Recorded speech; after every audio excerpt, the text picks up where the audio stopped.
പുതിയൊരു വീഡിയോയിലേക്ക് എല്ലാവർക്കും സ്വാഗതം. കുറേ യൂട്യൂബേഴ്സിന് കണ്ടൻറ്റുകൾ വാരി വിതറി കൊടുക്കുന്ന ഒരു യൂട്യൂബറുണ്ട് നമുക്ക്. ആരാണെന്ന് പ്രത്യേകിച്ച് പറയേണ്ട കാര്യമില്ലല്ലോ, നമ്മുടെ ഷാജിദ ഷാജി. അയ്യോ, ആ കുട്ടി ഓരോ വീഡിയോയിൽ ആവട്ടെ ലൈവ് ആവട്ടെ വന്നിട്ട് പറയുന്ന കാര്യങ്ങളുണ്ടല്ലോ, ഇഷ്ടം പോലെ കണ്ടൻറ്റുകളാണ് മറ്റുള്ളവർക്ക് എടുത്ത് കൈകാര്യം ചെയ്യാൻ വേണ്ടിയിട്ട്. ഇത്രയ്ക്ക് വിവരമില്ലാത്തൊരവസ്ഥയിലേക്ക് മനുഷ്യർ പോകരുത്. അത് മറ്റുള്ളവർ മുതലെടുക്കും. അതാണ് ഇവിടെ സംഭവിച്ചുകൊണ്ടിരിക്കുന്നത്. ഇതുവരെ പല യൂട്യൂബേഴ്സും പറഞ്ഞ കാര്യങ്ങളൊക്കെ വെറും പച്ചക്കള്ളമാണ്. അങ്ങനെയൊന്നും ഒരു സംഭവങ്ങളൊന്നും നടന്നിട്ടില്ല. കിഡ്നി അടിച്ചു പോകുമെന്ന് പറഞ്ഞ് ഏതോ ഒരു ഡോക്ടറാണെന്ന് പറയുന്നു, ഒരു കറുത്തിട്ടൊരു മനുഷ്യൻ വന്നിരുന്നിട്ട് വീഡിയോയിൽ പറയുന്നുണ്ട്. അതൊക്കെ എപ്പോഴോ എവിടെയോ സംസാരിച്ച കാര്യമാണ്. അത് ഷാജിദയുടെ കേസുമായിട്ട് എടുത്തിട്ട് ഷാജിദയുടെ ബ്യൂട്ടി ക്രീമായിട്ട് ബന്ധപ്പെട്ടിട്ടൊക്കെ അങ്ങനെ ആൾക്കാർ അതൊക്കെ വെറുതെ പറയുക. പക്ഷേ ഇപ്പോൾ ഒരു സത്യം പുറത്തു വന്നിട്ടുണ്ട്. ഷാജിദയുടെ യൂട്യൂബ് ചാനൽ കട്ടാവും. അതുപോലെ തന്നെ ഷാജിദയുടെ ഷാജി ബ്യൂട്ടി ക്രീം അതും നിന്നുപോകും. കാരണം നിയമപരമായിട്ട് ഈ ബ്യൂട്ടി ക്രീമിന് യാതൊരു സാധ്യതകളുമില്ല. ഷാജിദയുടെ യൂട്യൂബ് ചാനലാണെങ്കിലോ അമ്മയുടെ ഷഡ്ഡി മക്കളുടെ മുന്നിൽ വെച്ചിട്ട് പൂരത്തെറി എന്തൊക്കെയാണ് കാണിച്ചു കൂട്ടുന്നത്. ഞാൻ അബദ്ധത്തിൽ ഇന്നാൾ ഒരു ലൈവിലൊന്ന് കയറി നോക്കിയപ്പം ഒരു ആണൊരുത്തന ലൈവിലേക്ക് വന്നിട്ട് ഷാജിദേനെ പറഞ്ഞു. അപ്പോൾ ഷാജിദ, ഞാൻ നിന്നെ നോക്കിയിരിക്കുകയായിരുന്നു, നീ എന്താ വരാത്തെ, നീ വരുമെന്ന് എനിക്കറിയാമായിരുന്നു എന്ന് പറഞ്ഞിട്ട് ആ ചെക്കനെ പറയാത്ത തെറികളില്ല. കുട്ടികളൊക്കെ അടുത്തിരിക്കുന്നുണ്ട്. പറയുന്നത് എന്താ, അതിലൊരു കാര്യമാണ്. ആ പയ്യൻ്റെ പേരെനിക്ക് ഓർമ്മയില്ല കേട്ടോ, അത് ഓർത്ത് വയ്ക്കേണ്ട കാര്യം എനിക്കല്ല, അതുകൊണ്ട് ഞാൻ ഓർത്തുമില്ല. പയ്യനാണെന്ന് എനിക്ക് തോന്നുന്നു. അവനോട് പറയാണ്, നിൻ്റെ ഉപ്പ ചത്തില്ലേ, അതും പറഞ്ഞിട്ട് അത് ആവശ്യം. ഇങ്ങനെയൊക്കെ ഒരാണായിക്കോട്ടെ പെണ്ണായിക്കോട്ടെ പറയാൻ കൊള്ളുമോ? ആ കുട്ടി ഒരു പാവം എന്ന് ഞാനിങ്ങനെ പലപ്പോഴും ചിന്തിച്ചു. കാരണം 5 കുട്ടികളുണ്ട്. ഈ 5 കുട്ടികളെ സംഭാവന ചെയ്തിട്ട് ഭർത്താവ് മരിച്ചു, സ്വയം ജീവൻ കളഞ്ഞു. അപ്പോൾ ഈ 5 കുട്ടികളെ നോക്കണ്ട ഭാഗ്യം, അത് 5 ആൺകുട്ടികളാണെന്ന് തോന്നുന്നു. ഈ കുട്ടികളെ നോക്കേണ്ട ചുമതല ഈ ചെറിയ പെൺകുട്ടിക്കാണല്ലോ. ഇതിനെന്ത് പ്രായമുണ്ട്? വെറും പൊട്ടത്തരം മാത്രം വിളിച്ച് പറയുന്ന ഒരു പൊട്ടി പെൺകുട്ടി, അധികം പ്രായമൊന്നുമില്ലാത്തൊരു പെൺകുട്ടി. അപ്പോൾ അതിൻ്റെ കൈകളിൽ ഈ 5 കുട്ടികളെയും കൊടുത്തിട്ട് ഇത് എന്ത് വലിയ ഭാരമാണ് വലിക്കുന്നത് എന്നൊക്കെ അങ്ങനെ ഞാൻ കുറേ ചിന്തിച്ചിട്ടുണ്ട് കേട്ടോ. അപ്പോൾ അതിനോട് ഒരു സഹതാപം തോന്നിയിട്ടുണ്ട്. എന്നാൽ ഇതിൻ്റെ തെറി കേൾക്കുമ്പോൾ അയ്യോ, കാത് പൊട്ടിപ്പോണ തരം തെറി പറയൂത്.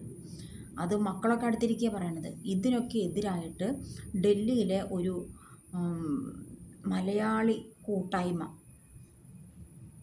ഇറങ്ങി പുറപ്പെട്ടു. അതിൽ ഒരു ഡോക്ടർ രമ എന്ന് തന്നെ തോന്നുന്നു, അങ്ങനെ ഒരു ഡോക്ടർ മുൻകൈയെടുത്ത് കോടതിയിലേക്ക് പോവുകയാണ്. ഒരു പറ്റം ആളുകൾ കൂടെയുണ്ട്. അവർ ഒരു വക്കീലിനെയൊക്കെ കണ്ട് വക്കീലിനോട് കാര്യങ്ങളൊക്കെ സംസാരിച്ച് മുന്നോട്ട് പോവുക തന്നെയാണ്. അത് കേട്ടപ്പോൾ എനിക്ക് പേടി തോന്നി. കാരണം ആ കുട്ടിയുടെ ഏക വരുമാന മാർഗ്ഗം ഈ യൂട്യൂബ് ചാനലാണ്, പിന്നെ ഈ ബ്യൂട്ടി ക്രീമും, പിന്നെ കുറച്ച് ഡ്രസ്സിൻ്റെ കേസൊക്കെ ഉണ്ടെന്ന് തോന്നണു. കുട്ടി തന്നെ പറയുന്നുണ്ട് ബ്യൂട്ടി ക്രീമൊക്കെ നല്ല സെയിലുണ്ട് എന്നൊക്കെ പറയുന്നു. പക്ഷെ അവർ പറയുന്നത് ഏകദേശം ഒരു 400 രൂപ ശരാശരി വരുന്ന ഒരു ക്രീം സ്വന്തം പേരിൽ 1000-നടുത്ത് അല്ലേ, 999 രൂപ, 1000.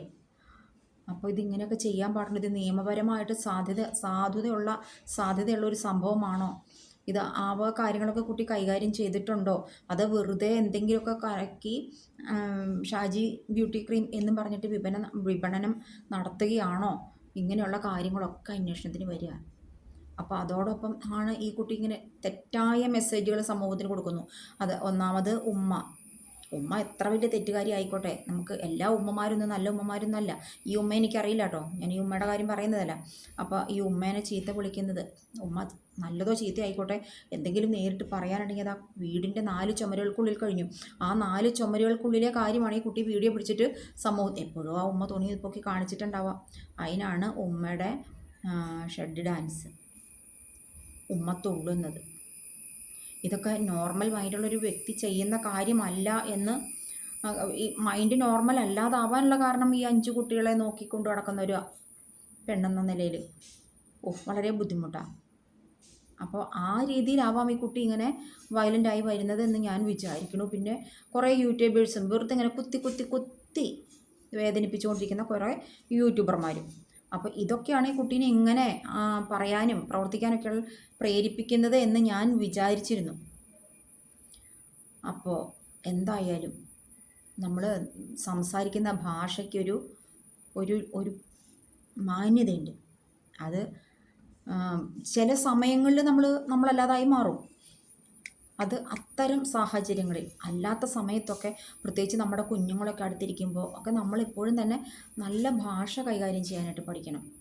ഇപ്പോൾ ആ കുഞ്ഞിനെ പീഡിപ്പിച്ച കേസ്, അമ്മ പുഴയിൽ എറിഞ്ഞ കേസ്, ആ സമയത്തൊക്കെ നമുക്ക് നല്ലത് വരും നമ്മുടെ വായിൽ, നമ്മൾ പറഞ്ഞു പോകും. അല്ലെങ്കിൽ അങ്ങനെയുള്ള പീഡന കേസുകളിലും കൊലപാതക കേസുകളിലൊക്കെ നമ്മൾ ചിലപ്പോൾ അറിയാതെ നമ്മുടെ വായിൽ നിന്ന് എന്തെങ്കിലുമൊക്കെ വന്നു പോകും.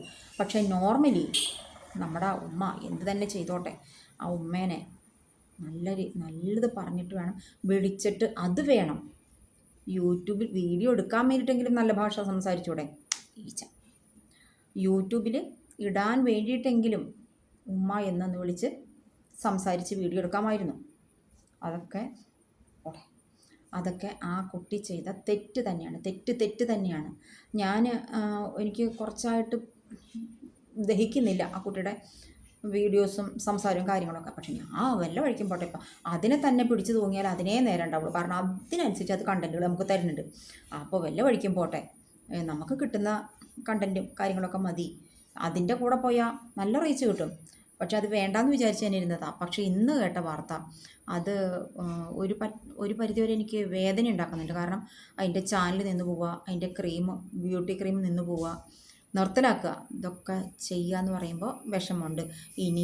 ഇന്നിപ്പോൾ ഒരു വീഡിയോ കണ്ടു, അവരുടെ ഏതോ ഒരു സ്ഥാപനത്തിലാണ് കുട്ടികളെ അവിടെ കളിക്കാൻ വേണ്ടി കൊണ്ടാക്കിക്കണു. എനിക്ക് 2-3 ദിവസമായിട്ട് ഭയങ്കര മനസ്സിനൊരു വിഷമം, ആകെ തകർന്ന് തരിപ്പണായിട്ടോ. ആ രീതിയിലാണ്. എനിക്ക് ആകെ മനസ്സിനൊരു സുഖമില്ല. ഞാനതുകൊണ്ട് ഇവിടെ വന്നതാണ്. കുട്ടികൾക്കൊരു ടൈം പാസ്സാവും, എനിക്കിവിടെ കുറച്ച് നേരം വെറുതെ ഇരിക്കാൻ. ഈ വാർത്ത എന്തെങ്കിലും കേട്ടോ ഇല്ലയോ എന്നുള്ള കാര്യം അറിയില്ല കേട്ടോ. എനിക്കിവിടെ കുറച്ച് നേരം വെറുതെ ഇരിക്കാമല്ലോ എന്നൊക്കെ ഓർത്തിട്ട് വന്നതാണെന്ന് പറഞ്ഞ് കണ്ണ് തുടയ്ക്കണം, മൂക്ക് പിഴിയണം ഒക്കെ ചെയ്യുന്നുണ്ട്. ഈ വാർത്ത അറിഞ്ഞിട്ടാവാം. പക്ഷേ കൈവിട്ടു പോയി, വായിൽ നിന്നും പോയി. ഇനി അതൊന്നും തിരിച്ചെടുക്കാനായിട്ട് പറ്റില്ല. ദൈവം തന്നെ തുണ. അപ്പോൾ നമുക്ക് അടുത്തൊരു വീഡിയോയിൽ വീണ്ടും വരാം.